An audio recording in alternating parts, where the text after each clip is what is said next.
l'époque des hypervitesses, des plein de choses à faire et des retards partout. Avancer. Tu dois travailler, travailler et travailler. Ordre et désordre. Je dirais Sous tension. connecté. Paradoxal. Moi, je la trouve chamboulée. Prometteuse. Angoissante. Anxiogène. Superficielle. Singulière. Je dirais qu'elle est éreintante. Positif. Complexe. Vous écoutez Craquer l'époque, le podcast des imaginaires politiques. Bonjour à toutes et à tous, bienvenue dans ce nouvel épisode du podcast Craquer l'époque. Aujourd'hui, nous avons une véritable joie d'accueillir Fabiola Ferrero. Fabiola Ferrero, bonjour. Bonjour, merci pour l'invitation. C'est avec plaisir, vous êtes notre première photographe à venir intervenir dans Craquer l'époque. Vous êtes aussi journaliste vénézuélienne, vous êtes née à Caracas, vous êtes depuis quelques mois en France. Et votre travail de photographie a été remarqué puisque vous avez gagné de nombreux prix. Vous êtes finaliste du prix Oscar Barnack en 2020, lauréat du Inch Morat Award, excusez-moi pour l'accent, et du prix 6e mois de photojournalisme en 2021, et enfin du prix Carmignac de photojournalisme en 2022. Actuellement, vous êtes fellow de l'Institut pour les idées et l'imagination de l'Université de Columbia à Paris. On peut voir vos photos dans la plupart des grands quotidiens internationaux, et en 2021 d'ailleurs est publiée dans la très belle revue 21 votre série de photos bouleversantes sur le monde désaffecté. Votre travail porte essentiellement sur le Venezuela et la terrible crise économique, politique et sociale que connaît le pays depuis 2014. Alors, Fabiola Ferrero, je vous propose qu'on parle ensemble de la photographie comme art, comme une certaine façon d'intervenir dans le monde, une certaine façon en tout cas de le raconter. Nous parlerons aussi du Venezuela, dont on sait qu'il traverse depuis quelques années cette crise, notamment dernièrement avec l'élection rocambolesque de Nicolás Maduro, l'héritier d'Hugo Chavez, qui montre aux yeux du monde comment un pouvoir dictatorial s'accroche envers et contre sa population. Ce n'est pas le nombre qui maintient Nicolás Maduro au pouvoir, ce sont les armes et la répression incroyable qui visent ses opposants. Alors à Craquer l'époque, nous avons envie de vous poser une première question, c'est la question de votre résistance qui passe par la photo et de ce rapport à la photo. Comment pourriez-vous décrire ce rapport à la photo? Qu'est-ce que vous éprouvez à travers la photo? Ce geste que vous êtes en train de poser dans le monde au moyen de la photo? Pour moi, la photographie, c'est d'abord la mémoire. C'est le moyen par lequel je crée de la mémoire, mais c'est aussi le moyen par lequel je peux regarder le passé et réévaluer mes propres souvenirs, ou même la mémoire collective d'un pays. C'est aussi le médium que j'utilise pour rechercher ces points que j'appelle les points magiques où les mondes intérieurs et les mondes extérieurs se rencontrent. Là où je peux comprendre, c'est ce qu'il y a d'universel dans les histoires personnelles. Parce que, par exemple, l'histoire d'un village abandonné au Venezuela peut parler des sens universels de la perte. Et cela parle de deuil. Et c'est dans ce geste de recherche de l'universalité, dans l'individualité, que je trouve ma plus grande connexion avec la photographie. Et c'est comme ça, par exemple, avec la poésie aussi, ça me permet de codifier le monde d'une manière symbolique. Et c'est comme ça que je vois le monde, non? Et la photographie révèle les métaphores dans lesquelles on vit. Alors, on a tous une première fois. Est-ce que vous vous souvenez de la première fois où vous avez pris en main votre appareil photo? Est-ce que vous vous rappelez de ces sensations, de cette première expérience, ce qu'elles ont suscité en vous? La première fois que vous avez compris que ça avait la force de raconter quelque chose du monde, la photographie. Pas la première fois, mais quand j'étais petit, j'étais entourée de nombreuses images parce que mon grand-père était photographe et je ne l'ai pas connu, mais à la maison, il y avait plein de boîtes d'archives et d'images qu'il a pris. Et c'est aussi de là, je pense, que vient ma fascination pour les archives. Mais je me souviens du moment où j'ai pris l'appareil photo pour réaliser mon premier petit projet d'étudiante. Et au début, j'étais vraiment très timide. Je ne pouvais pas photographier les gens. Je ne prenais que des photos des maisons ou des paysages. Mais petit à petit, je travaillais sur ce point. Et je me suis rendu compte aussi que c'était là ma force en tant que photographe.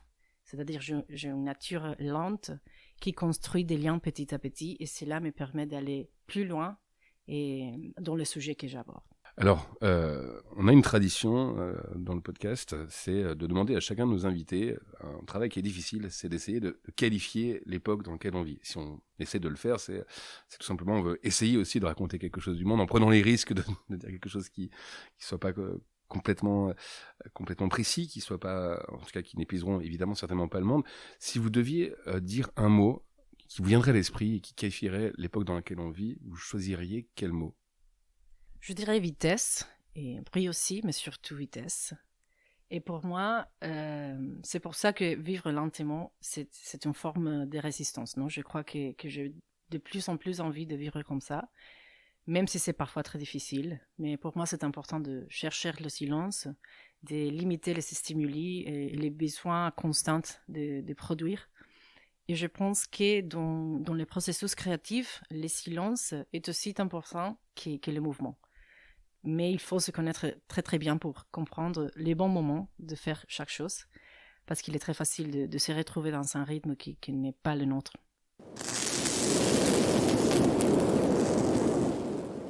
Donc vous êtes resté au Venezuela jusqu'en 2020.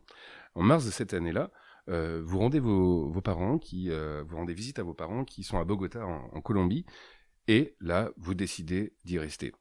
Le constat est assez effroyable puisque la plupart de votre entourage a déjà quitté le pays. Il faut rappeler qu'il y a plus de 7 millions d'exilés sur un pays de 30 millions. Et donc, dans une série qui a reçu le prix 6 mois de photographie, vous proposez cette série sur l'exil, sur tous ces lieux qui sont désertés par vos amis, ces lieux qui sont désertés par vos connaissances, et vous choisissez de réaliser, je vous cite, une géographie collective de la nostalgie. Est-ce que vous pouvez nous raconter comment est né ce projet ? Oui, c'est un petit projet intime que je fais avec mes amis migrants en Colombie. Il s'appelle 1522 parce que c'est le nombre de kilomètres qui sépare ma maison de Bogota à celle de Caracas.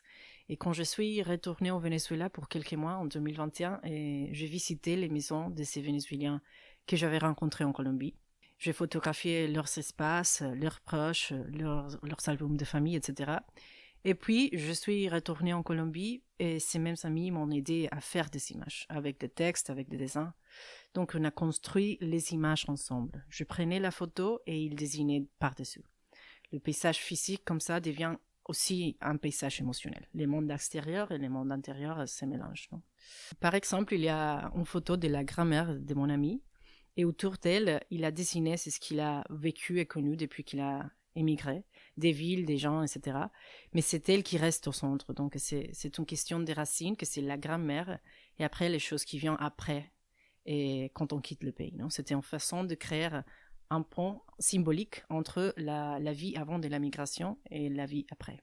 Alors, dans cette expérience de l'exil, il y a quelque chose de très très singulier, c'est celle du vide aussi, celle de ces lieux qui étaient autrefois densément habités et qui sont désormais complètement inoccupés, qui sont vides. Et la photo, enfin vos photos en tout cas, me semble-t-il, saisissent un monde en voie d'être désaffecté, un monde dont on pourrait dire qu'il est un peu néantisé par un pouvoir qui laisse aller, qui fait fuir, qui ne s'occupe même plus finalement de retenir ses habitants. Et je pense notamment à cette série de Wells Run Dry, Les puits se tarissent. J'ai reconnu cette néantisation du monde que l'on retrouve généralement dans les contextes de guerre. C'est-à-dire que là, dans vos photos, on voit des espaces qui sont désaffectés, des maisons qui sont abandonnées, mais aussi on voit des vies qui tiennent, des gens qui dansent, qui cherchent des moments pour respirer. Sauf que pour le Venezuela, ce n'est pas la guerre qui produit la désaffection. C'est-à-dire qu'il n'y a pas de bombe, ni explosion, c'est autre chose. C'est le fait d'un pouvoir dont dorénavant, personne ne doute de son caractère dictatorial. Est-ce que cette comparaison vous paraît juste ? Il y a beaucoup de personnes qui pensent comme ça. Personnellement, je préfère ne pas faire ce genre de comparaison. Je pense que chaque conflit a sa propre nature et que les conditions au Venezuela sont vraiment très très particulières. Ce n'est pas une guerre. Mais il y a des conséquences qui semblent être le produit d'une guerre. Mais le Venezuela, c'est une crise complexe parce qu'il y a beaucoup de facteurs qui la provoquent. Si un touriste visite certains quartiers de Caracas, par exemple, il peut douter de l'existence d'une crise au Venezuela. Parce que c'est un pays, comme beaucoup d'autres en Amérique latine, où le luxe et l'extrême pauvreté coexistent. Non? C'est comme ça l'inégalité. Mais si vous visitez d'autres régions, comme le lac Maracaibo, les bassins miniers du sud du pays, ou même d'autres quartiers de la capitale elle-même, vous verrez une autre histoire. Vous verrez la véritable crise en face. Non? C'est l'état des infrastructures, la difficulté d'obtenir un traitement médical. Vous pouvez passer des jours sans électricité ou sans eau à la maison. Donc c'est très différent. Mais c'est vrai qu'il y a des images qui ressemblent au résultat d'un conflit armé. Et je vais vous raconter une petite histoire.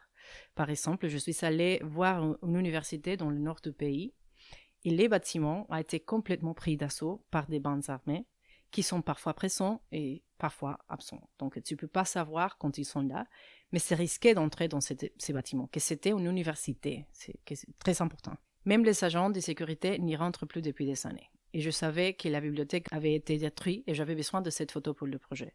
Et quand on est entré, le niveau de destruction était vraiment comme si elle avait été bombardée.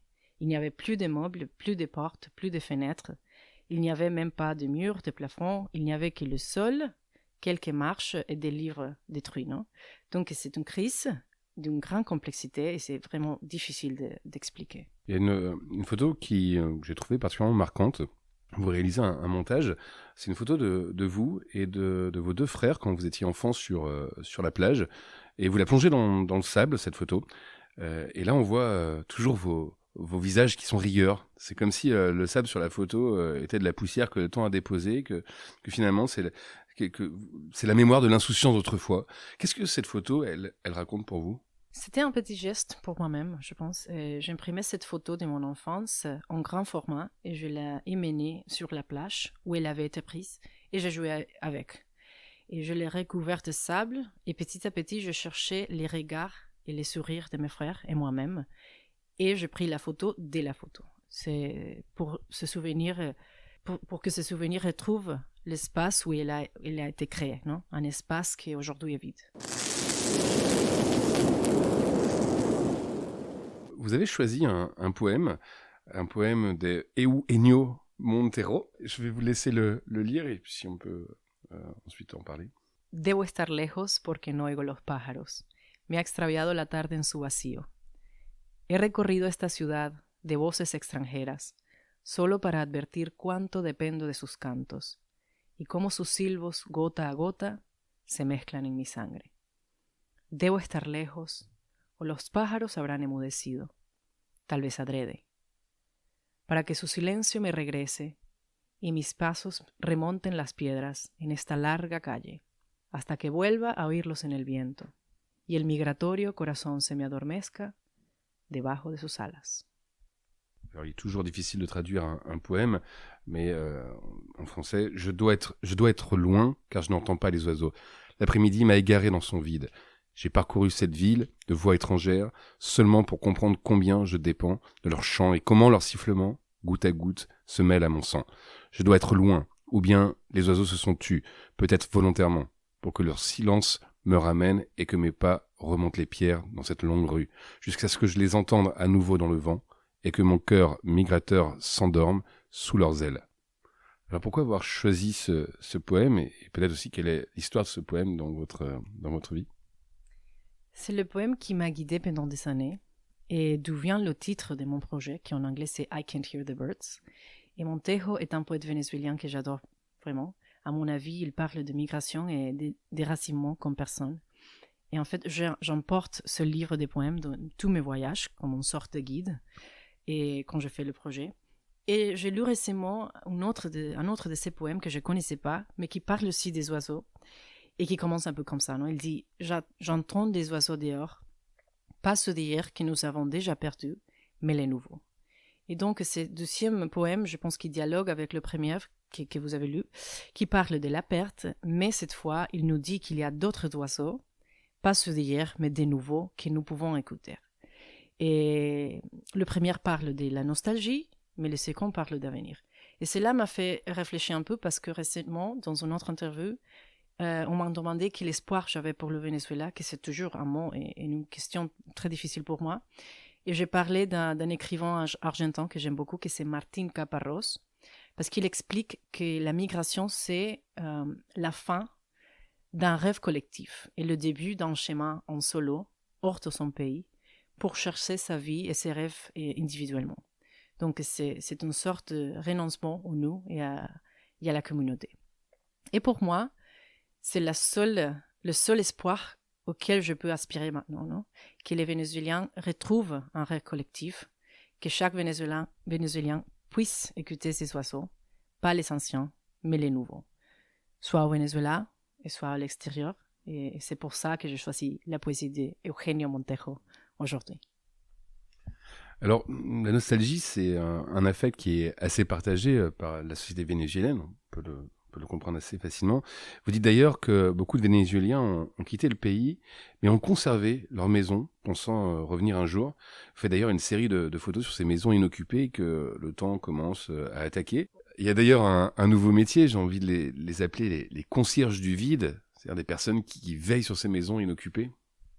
Oui, en 2022, je fais un reportage avec une journaliste vénézuélienne sur Mayrin Reyes, qui c'est une femme qui vide les maisons des migrants qui sont partis en laissant tout. Donc, il fait un catalogue de la maison avec l'état de chaque objet et s'il doit être jeté, donné ou vendu pour vendre la maison après, à la fin. Et elle est une sorte de gardienne de la mémoire parce qu'elle comprend vraiment la dimension affective de chaque objet. Elle fait une sorte de catalogue de l'absence, non? Et quand je suis allée au Venezuela la dernière fois, cette année, juste avant les élections présidentielles, Mayrin est venue dans ma maison, qui était abandonnée depuis 5 ans. Et je l'ai vue travailler dans ma propre chambre. Elle m'a demandé si elle pouvait jeter des vieux objets. Certains m'intéressaient plus du tout, mais d'autres me remuaient, me ramenaient en vie passée, comme les journaux intimes, par exemple. Et je pense qu'une maison ainsi abandonnée est vraiment un écosystème très particulier, non? Parce que tout semble intact, mais en déplaçant les objets, l'abandon et le passage du temps se révèlent, non? Et chez moi, quand on a ouvert le robinet, par exemple, les tuyaux ont éclaté et tout s'est rempli d'eau. Quand on a ouvert une porte, les murs derrière la porte étaient complètement détruits par l'humidité. Donc la maison de quelqu'un qui quitte le pays devient un mirage, une illusion. Si l'on approche, elle perd sa façade et l'absence devient plus réelle. Mais cette fois, Mayrin n'a pas vidé ma maison, elle l'a préparée pour mes brefs retours, parce que je vais souvent pour travailler.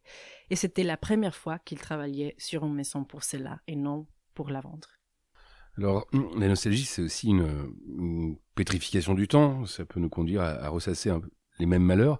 Mais dans vos photos, justement, il y a quelque chose d'étrange, c'est qu'elle mélange à la fois la tristesse, l'abattement, la grisaille, mais aussi un peu partout la vie qui tient malgré tout. Il y a une photo que j'aime beaucoup. Elle est prise en hauteur, comme d'une fenêtre, et en bas, on voit un couple qui danse entre deux immeubles, a priori deux immeubles administratifs, qui semblent plutôt sales et abandonnés. Est-ce que vous pouvez nous raconter cette photo ? Oui, j'ai beaucoup parlé de cette photo et je l'ai prise dans le cadre d'un reportage sur la dégradation des infrastructures à Caracas. Et cette photo a été prise à Parque Central, qui dans les années 70 et 80 était considéré comme un centre urbain très important en Amérique latine. Donc il y a des bâtiments administratifs, mais aussi résidentiels, de plus de 40 étages chacun. Et dans ces complexes, il y a des jardins, des musées, des galeries d'art, des piscines, des cafés, des magasins. Enfin, c'était vraiment un symbole de la modernité à laquelle le Venezuela aspirait dans ces années les plus prospères. Mais au moment de la prise de cette photo, qui c'était 2021, l'histoire c'est complètement différent. Les sous-sols étaient inondés, les œuvres d'art étaient à l'abandon, les ascenseurs ne fonctionnaient pas et le manque d'entretien était vraiment évident. Donc j'étais en train de prendre des photos et j'ai entendu du tango au loin. Et comme dans une scène de film, j'ai commencé à suivre la musique et j'ai vu ces couples en train de danser. Et pour moi, ce moment m'a semblé symbolique parce qu'au milieu de l'abandon et de la négligence, un couple continue de danser, non? Et c'est la vie même en temps de conflit. Et en fait, la vie ne s'arrête jamais, non? La tragédie et la beauté coexistent en permanence. Vos photos montrent en creux un monde perdu, en tout cas de nombreuses choses qui ont été perdues. Qu'est-ce qui a été perdu des jours d'autrefois ? Qu'est-ce que les Vénézuéliens ont perdu de la vie d'avant ? Je pense que collectivement, on a perdu l'idée d'un pays. Il y avait un récit très ancré dans la classe moyenne vénézuélienne du pays où tout était possible parce qu'il y avait du pétrole et de l'argent. Et mon travail précédent se concentre beaucoup sur la recherche dans notre présent de ce qui reste de ces passés idéalisés, non? Parce que moi et beaucoup des gens de ma génération avons grandi avec ces récits. Et je pense qu'il est important de regarder le passé d'une manière plus critique, de revoir l'histoire que nous nous sommes racontée. Parce que ça, on l'a perdu, bien sûr. L'avenir qu'on nous a promis, non? Il n'existait pas. Mais ensuite, sur le plan individuel, tout le monde a perdu quelque chose. Les familles ont été séparées par la migration, on a perdu la confiance dans nos institutions, on a perdu des libertés, la normalité, la tranquillité. Je pense que vivre dans la peur est déjà une très grande porte. Dans la revue 21, vous commentez une de vos photos et vous écrivez, vous dites la chose suivante: votre mémoire se brouille, que les images d'avant manquent de netteté, on a du mal à se souvenir de ce qu'est une vie normale.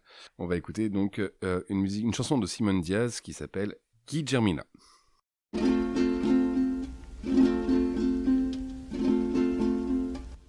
Pusieron preso a tu marido, Guillermina. Pusieron preso a tu marido, Guillermina. Y se lo llevaron para una fuerte prisión. Y como Guillermina quería tanto a su marido, fue a la cárcel a cantarle una canción. Fue a la cárcel a cantarle una canción. Murió mi madre, yo estaba ausente. Murió mi madre, yo estaba ausente. Yo ausente estaba, yo no la vi. Pero me dice mi padre que en su agonía de muerte alzó su mano y me bendijo a mí. Alzó su mano y me bendijo a mí. Niña del campo que cortas flores, niña del campo que cortas flores, de no me olvides y de azar, corta una rosa de dos colores para mi amada que está al llegar, para mi amada que está al llegar. Niña que bordas la blanca tela, niña que bordas la blanca tela, niña que tejes en tu telar, bórdame el mapa de Venezuela y un pañuelito para llorar, y un pañuelito para llorar. Alors pourquoi ce choix de musique, Fabiola Ferrero? Alors, Guillermina est une belle chanson. Elle est de Simón Díaz, comme vous avez dit, l'une des figures musicales et culturelles les plus importantes du Venezuela. Et je l'ai choisi non seulement pour la beauté et de la mélodie et le ton nostalgique que j'aime beaucoup, mais aussi parce qu'il parle d'un homme fait prisonnière. Non? Et un vers parle d'une mère qui ne peut voir son fils, précisément parce qu'il est en prison. Mais avant qu'il ne meure, même s'il n'est pas présent, elle lève la main et lui envoie une bénédiction. Et je trouve cette image très forte et très triste. Et il y a plusieurs moments dans l'histoire du Venezuela où il y avait des prisonnières politiques pendant les dictatures du début du XXe siècle et dans les années 50. Il y a des personnes qui disent que ces chansons parlent de ça, je ne sais pas. Et elle ne parle pas d'aujourd'hui carrément parce qu'elle a été écrite dans les années 70. Mais quand je l'écoute aujourd'hui, alors que des centaines de Vénézuéliens sont en prison pour avoir manifesté, il semble différent pour moi. Donc j'ai choisi cette chanson parce que ça me parle du présent, mais aussi du passé de mon pays. Alors nous allons nous quitter cette semaine avec une dernière question qui est peut-être plus technique parce que dans vos photos, elles sont tantôt en noir et blanc, tantôt en couleur. Qu'est-ce qui vous conduit à choisir l'une ou l'autre? En fait, je travaille surtout en couleur. Je travaille en noir et blanc quand j'estimais que le projet le nécessitait en raison du sujet ou de l'atmosphère que je recherchais. Mais je pense que les couleurs me permettent également de le faire. Par exemple, ma palette au Venezuela pour I Can Hear the Birds est désaturée. Et ce ne sont pas des couleurs vives comme on pourrait s'y attendre d'un pays des Caraïbes. Et ça, c'est une décision intentionnelle. Et oui, généralement, je préfère travailler en couleur. Merci beaucoup pour cette première rencontre. On se retrouve la semaine prochaine. À bientôt. Craquer l'époque est un podcast produit par Radio Radio en partenariat avec Collatéral. Et cet épisode a été réalisé par Romain Huette. Nous vous retrouvons la semaine prochaine pour la suite de cet entretien.